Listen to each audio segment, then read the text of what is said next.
Salve, salve galera, eu sou o professor Michael Loureiro e estou trazendo para você aqui uma aula sobre eletrodinâmica. A primeira aula, falando um pouco sobre corrente elétrica. E vale lembrar que o assunto de eletrodinâmica é um dos assuntos que mais são recorrentes dentro da prova do Enem.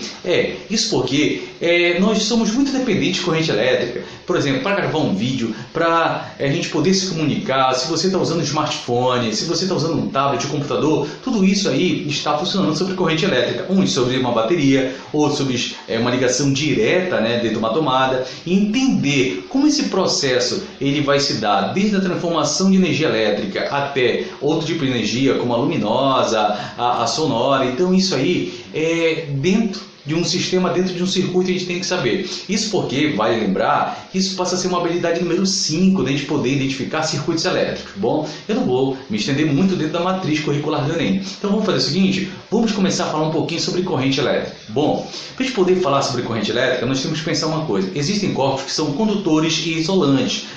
Condutor e isolante, a diferença entre eles, claro, o condutor ele vai conduzir carga elétrica e ao conduzir essa carga elétrica, essa quantidade de carga vai ser, na verdade, para a gente um movimento ordenado de partículas elementares, nesse caso os elétrons.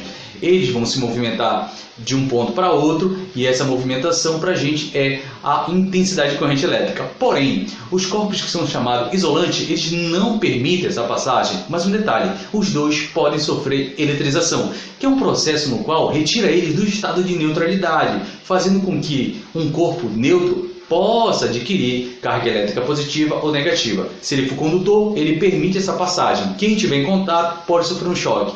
Nesse caso, se eu tiver um corpo isolante, ele não vai permitir. E eu posso verificar uns efeitos que nós podemos ter quando você pega, por exemplo, um balão, esfrega no cabelo e aproxima de uma parede. Você consegue grudar esse balão na parede por alguns instantes. Isso na aula de eletrostática nós vamos falar um pouquinho mais, beleza? Bom, então vamos começar aqui falando o seguinte, da corrente elétrica. Nós vamos simbolizar a corrente elétrica pela letra I, beleza? Um outro detalhe para a gente poder entender essa movimentação, eu vou ter que ter aqui dois parâmetros. Qual?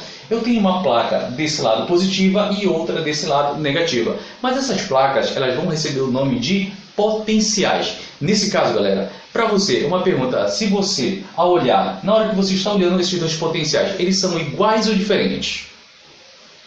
Bom, claro, você percebeu que eles são diferentes. Por que eles são diferentes? Porque eu tenho uma placa positiva e a outra placa de que forma? Negativa. Beleza. Bom, e aí eu percebo que entre elas, claro, também é uma distância. Mas, além da distância, se a placa da esquerda é diferente da direita, eles têm uma chamada DDP, que é a sigla para diferença de potencial.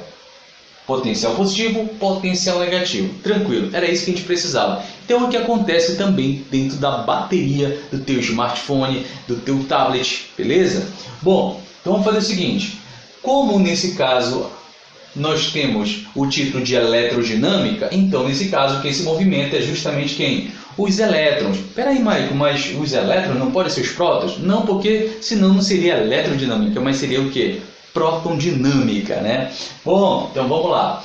Quando você estabelece uma DDP, ou seja, você tem dois potenciais diferentes, um carregado positivamente e o outro negativamente, se entre eles eu colocar alguém interligando os dois, nesse caso um fio condutor, que pode ser de cobre, nós vamos ter o seguinte, o escoamento das partículas elementares, os elétrons do potencial negativo, eles começam a migrar para onde? Para o potencial positivo. Isso porque nós temos que na natureza os opostos se atraem. Carga elétrica positiva atrai carga elétrica negativa.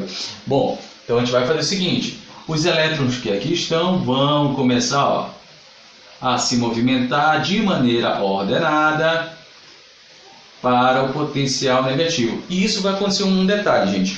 O potencial positivo, que nesse caso numericamente vai ser maior, ele vai começar a diminuir o seu valor. E em contrapartida, o potencial negativo, que tem menor valor, vai começar a aumentar. Isso porque quando ele começa a perder elétron, a placa, nesse caso o potencial negativo, começa agora a ter também um maior número de cargas elétricas positivas, beleza? Enquanto o potencial negativo começa a adquirir uma quantidade maior de elétrons, ou seja, o seu valor numérico começa a decair. Vai chegar um momento que quando o potencial positivo se igualar numericamente com o potencial negativo, essa DDP, essa diferença não vai existir. E aí nós temos uma observação para você, mas isso é daqui a pouco. Bom, agora tem um detalhe. Então, se a quantidade de elétrons que vai passar da placa negativa para a placa positiva, isso vai ser minha corrente elétrica? Sim. E um detalhe, quando você consegue quantizar, ter a quantidade real de quantos elétrons estão passando, eu vou ter a minha corrente elétrica. Isso porque, galera, a corrente elétrica nada mais é do que a quantidade de carga dividido por quem? Pela variação de tempo, beleza? E nós vamos ver que essa quantidade de carga aqui também pode ser o seguinte, N vezes E. Quem é N, Michael? É o número de elétrons que vai passar em um determinado trecho, que nós vamos cortar ele bem aqui, para saber quantos elétrons passaram em um certo intervalo de tempo. E quem é o E? Bom, o E é chamado de carga elementar, que é a menor carga elétrica existente, tanto no próton quanto no elétron. Tem um valor? Tem. Ele vale 1,6 vezes 10 a menos 19 coulombs. Ei, mas espera aí, Michael, será que eu preciso decorar isso aí? Não, você não precisa. O problema sempre vai estar mostrando para você. Bom, então vamos lá. Dando os nomes, o I é a corrente elétrica ou a intensidade de corrente elétrica. Nós temos Q é a carga elétrica e nós temos o ΔT, eu só coloquei tempo, mas é a variação do tempo.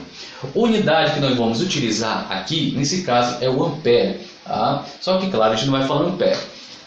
Então, I para a gente é corrente elétrica, a unidade é ampere e nós vamos simbolizar apenas pela letra A no final. Um exemplo está aqui, ó. Corrente elétrica I igual a quanto? A 1 ampere. Um outro detalhe é aquela observação que eu falei para você aqui importante. Quando a DDP for igual a zero, isso quer dizer, quando essas placas tiverem o mesmo valor, ou seja, não haver diferença entre elas, isso quer dizer o quê? Que eles não vão ter diferenças, então eu vou simbolizar esse potencial de U, que eu vou chamar de U negativo, e vou chamar esse cara de U positivo. Tá? Tem livros que eles podem colocar V, beleza? E aí o que eu vou ter? Se esses potenciais são iguais, ou seja, não vai haver diferença entre eles, eu vou ter que a corrente elétrica também é zero. É o que acontece justamente num aparelho de celular, num aparelho de smartphone, num tablet, quando supostamente a carga termina. Na verdade não terminou, é que os potenciais dentro dessas baterias elas se igualaram. Por isso, não há diferença, não há corrente elétrica. Agora um detalhe, galera. Quero chamar a atenção para você aqui, é o seguinte. Quando se fala em corrente elétrica, nós temos que ter em mente que nós também podemos trabalhar com correntes elétricas muito, mas muito pequenas. Então, nisso, eu vou ter que ficar de olho nos chamados submúltiplos, que eu tenho o mili, que vai ser simbolizado por M minúsculo e vai valer um 10 elevado a menos 3. Eu vou ter o submúltiplo micro, que eu vou utilizar a letra grega mi, que vai ser 10 elevado a menos 6. Eu vou ter o nano, simbolizado por N minúsculo. Vou colocar aqui, 10 elevado a menos 9. E o pico, que vai ser o P minúsculo, 10 elevado a menos 12. Por que eu estou falando isso para você? Porque vai ser muito comum aparecer para a gente essas situações aqui, ó. Deixa eu colocar do lado. Corrente elétrica igual a 1 mA. O que isso quer dizer? Corrente elétrica de 1 mA. Claro que numa conta você vai precisar. Isso porque I vai ser igual a quanto? 1. Esse M vale quanto? É 1 mili. Então é 10 elevado a menos 3 amperes.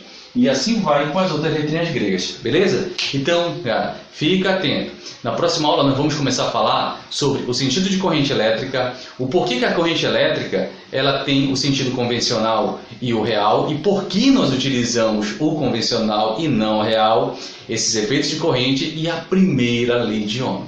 Então, no mais, galera, eu aguardo você na segunda aula de eletrodinâmica, beleza? Então, no mais, tchau para vocês.